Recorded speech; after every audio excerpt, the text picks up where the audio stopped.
Childcare is important for economic recovery, but also for closing gaps in achievement. Here in Boston, some of the lost ground for childcare during the pandemic has been reversed, but many providers face difficulties, and that's part of a problem that started even before the pandemic. To tell us about a report of the problem and some ideas for solutions is one of the authors, the executive director of the Boston Opportunity Agenda, Kristin McSwain. Thank you very much for being with us, Kristin. Thank you for having me. I'm excited to be here today.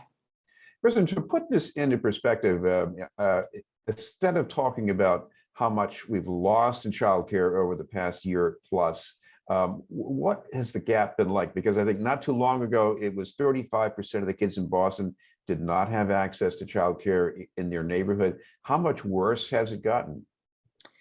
So we've seen an extended increase since our baseline in 2017, and so we're over 40%, over 45% now. So it's a much larger gap, and I think because of that, it'll be one that parents feel more acutely. And it depends on if you're looking for childcare for an infant and toddler, in which case the gap is much wider. It's over 80%, or if you're looking for care for a 3 to 5-year-old, in which case it's around 7. Now, one of the things that surprised me in this report is that things are difficult enough for providers that have a lot of subsidy, but for those who don't, I guess it's even more of a struggle right now. That's right. So remember, during the pandemic, for folks who are what we call private pay, so that means they only have parents who pay them, they didn't have any income for a number of months. So if they happened to have savings, a lot of them used that and very quickly opened their doors as soon as they could. But there's also costs to the pandemic. They've had to pay more in cleaning supplies.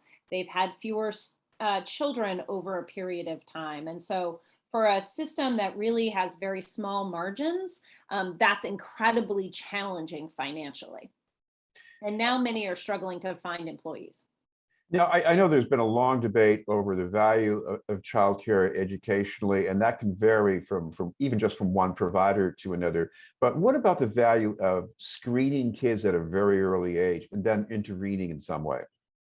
Well, what we know about screening at a very early age is that young people who are screened and referred to services, if they need them, are given the skills that they need to be able to compensate for whatever that developmental delay is. So for some young people, they're able to address it and they sort of are then prepared when they enter kindergarten.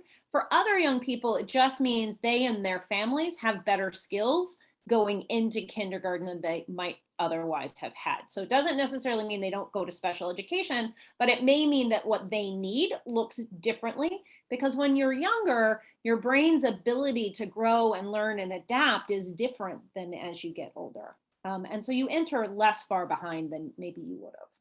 One of the things you mentioned in this report, and this is not the first report looking at childcare in Boston, is that what we're dealing with is a continuation of a crisis even before the pandemic. What was causing that crisis?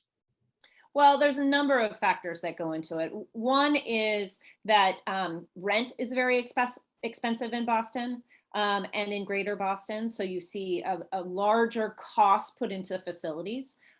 We've seen over time the number of schools of higher education that are producing early educators. Some of them have closed their programs because it is an expensive arena to invest in.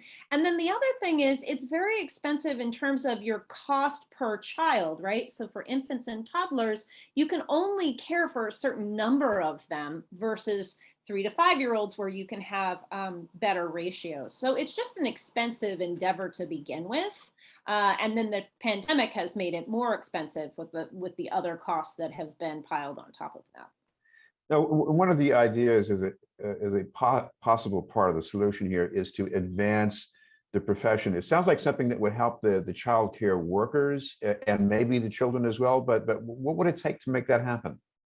Well, I think that there's a lot of different ways you can think about it, but one of the primary ways to think about it is to think about childcare as a public good, the same way that we do about kindergarten, right? So is there a large groundswell behind making larger public investments. We see some of that conversation at the federal level. We've seen some of that conversation here in Massachusetts at the state level. But I really think it's going to come down to, are we as a Commonwealth willing to invest in childcare so that it is stable and high quality and allows both the education of young children, but also for parents to have the opportunity to engage economically.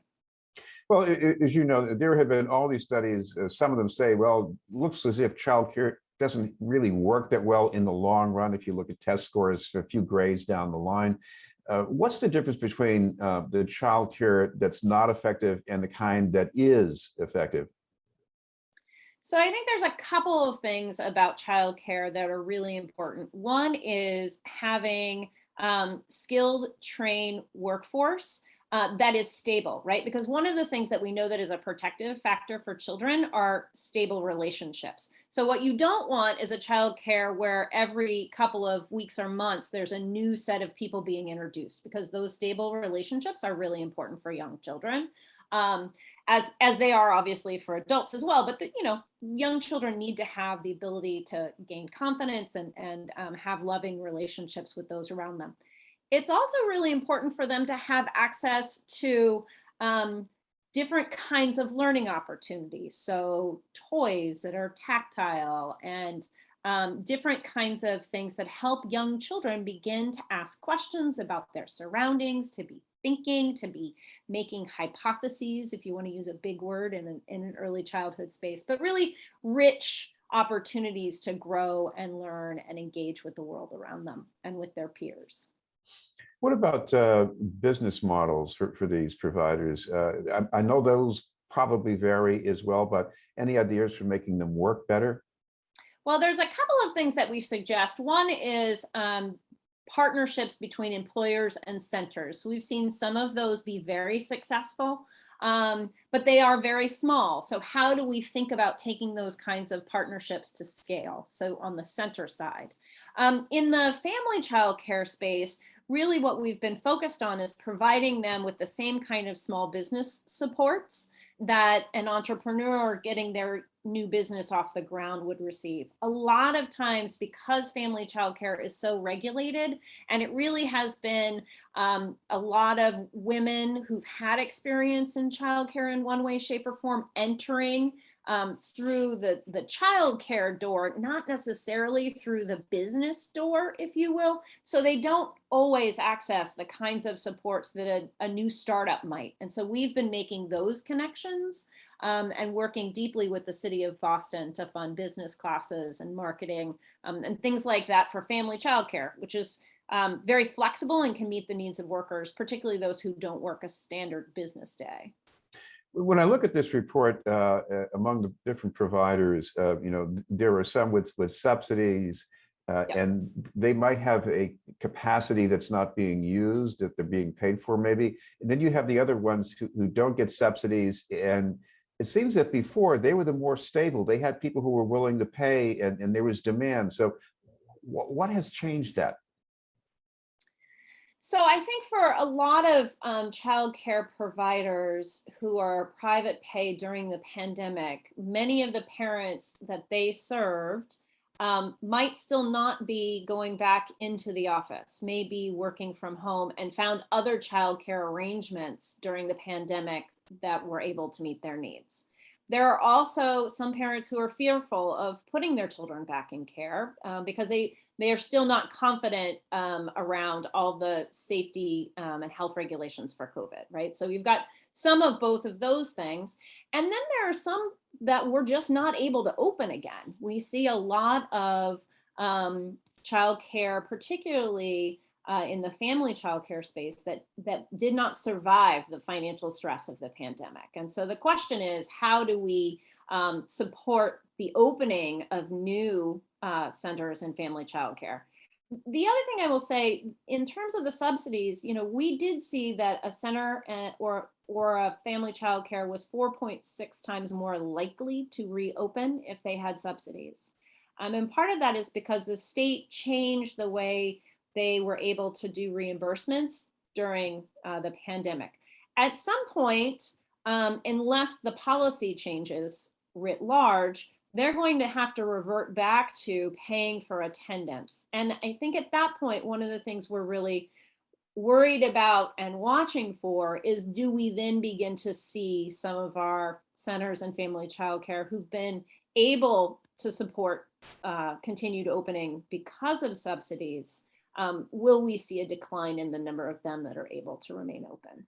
I want to come back to one other measure of the urgency here, because when you don't have screenings of children and intervention, we commonly think of it as a difference in test scores. But if you have a child on the autism spectrum and you don't intervene early and effectively, how much of a difference could that make? I think it really depends on the child, but what we do know is that early is better. It provides both children and their families with opportunities to learn and grow, right? And so if we're doing that before they turn 3 and enter the public school system, you've given that family the skills, the tools, the knowledge for managing their young person and helping their young person manage transitions into the larger world. And that just sets them up for success in ways that aren't possible as much when they're a little bit older. Well, thank you very much for taking the time to join us. Thank you for having me. It was Kristin McSwain from the Boston Opportunity Agenda. We'll have more news in just a moment.